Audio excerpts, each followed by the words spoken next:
Beethoven's Ninth Symphony is unusual in that in its glorious slow movement, all of the horn solos are taken by the fourth horn. Now, we don't really know the reason for that. Beethoven was at the end of his life, and at that point he was deaf, fully deaf at that point, of course.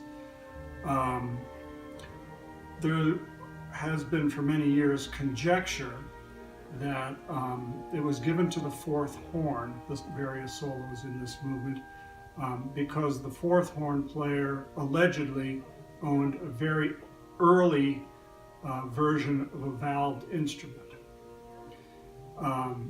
That story appears as apocryphal. It's unlikely that he actually owned a valved instrument in the year 1824, as the first valve had been put on a brass instrument in 1814.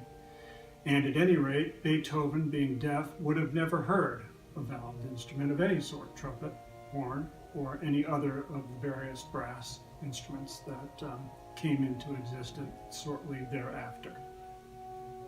Legend also has it that a well-known hornist, he was French actually, but he had moved to Vienna recently before the premiere of the Ninth Symphony. His last name was Levy, but he was French. And legend has it that he was engaged to play fourth horn on the premiere of Beethoven's Ninth Symphony. Legend also has it, again, probably erroneously, that he was in possession of a very early valved horn. Now, it's entirely possible to play this solo on a natural horn without any valves at all, using your hand and the bell to produce the various pitches necessary. The big challenge is that while the body of the various solos lie in E flat, there is a rather sudden and remarkable transposition to the key of B natural, which is a tritone away. Those tones would have been performed by extravagant maneuvers of the hand within the bell. It's possible, so it seems most likely at this time that that's actually what happened.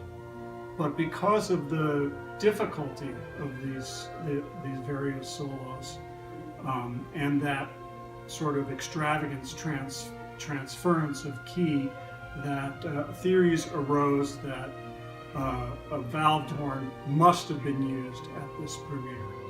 The great horn soloists of the day, Mozart's and Beethoven's day, were for the most part what we call now second horn players.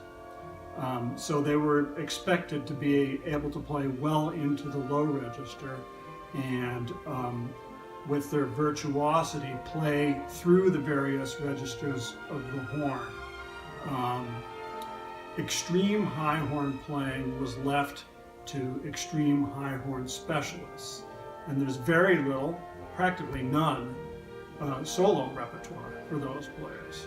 Everything that we have existing today, the most important concertos, the Mozart's, the Haydn's from the classical period, were actually written for second horn players. I really love playing this solo, but it scares the crap out of me. I've played this solo dozens of times, ever since I was 19 years old.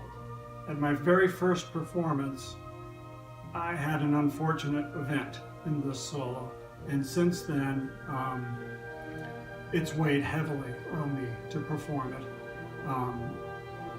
But it's such a beautiful piece.